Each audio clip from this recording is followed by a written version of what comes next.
Right, let's make apple crumble, guys.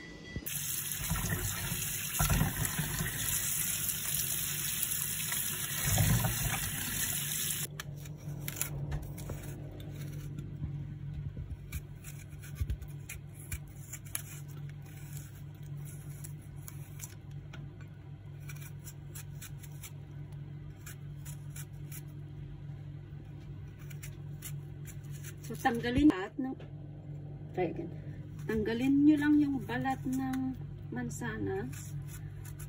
Ganito, or kahit anong klaseng pagtanggal nyo ng balat, paano nyo yun gawin. Basta tanggalin nyo lang kasi parang hindi siya masarap na merong balat. And then, i-slice nyo lang na like this, ganito. Or, even bigger if you want is, I would say, why you got small? And then, just remove this one.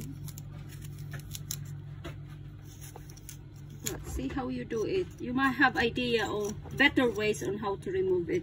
But me, I think because I'm used to do it like this. So, tanggalin.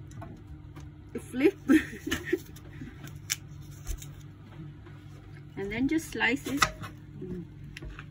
It depends how you want it. And then, ilagay nyo na lang yung mansanas sa pan. Just put it there like this.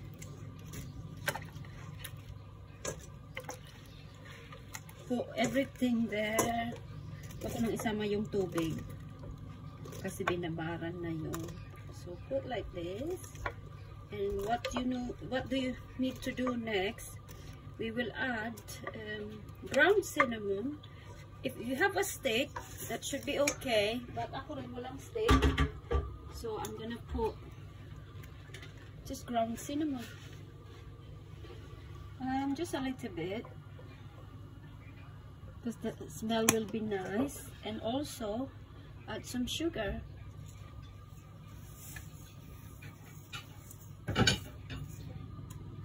And you just need to add a little bit of water, and you have to just simmer it until it becomes soft.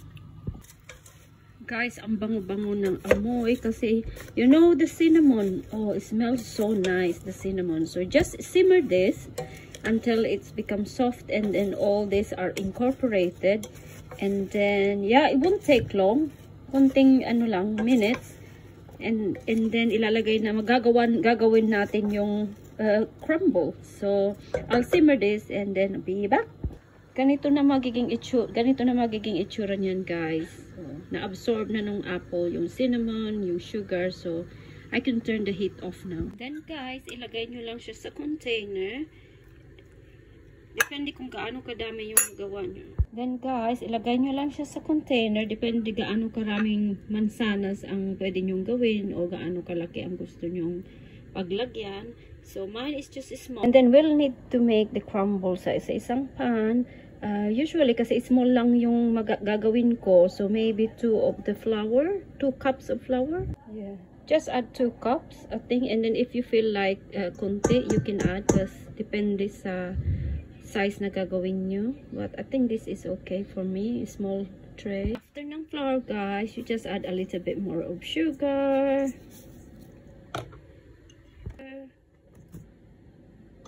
And then add a little bit more of cinnamon. Oh, the smell is so nice.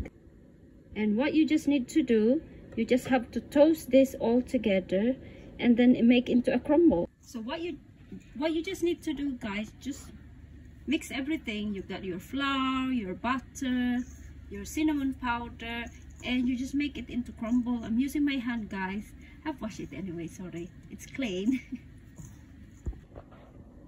And then just cover the apple with this crumble you made. For me, I want it to be really like a bit thicker because it's nice. The crumble is so nice. So just cover it, keep until, and then you make sure you preheat your oven, and then you need to put this in the oven. And then once the crumble is like brownish color, then you can take it out from the oven. So this is ready, guys. I'm going to put this in the oven. So this is ready, guys. I just need to put this in the oven. I only have a small tray. Oh, my son can't wait to have this ready. He's been waiting for this since this morning. So this is how it looked like. I took it out from the oven, and I think I just need to slice it, and then let's see and we'll taste. Let's slice it, guys, and let's see how many portions we can slice. See,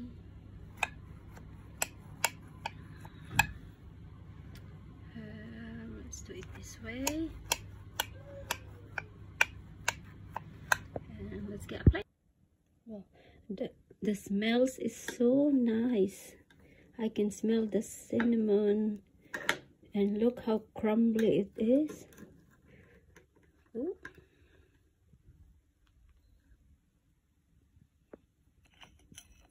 See guys how crumbly it is. Look at the apple there. So I'm gonna have a taste. Look guys, almost nauubos ko na yung isang serving. How nice it is. See, it's still hot, but look, almost I finished it.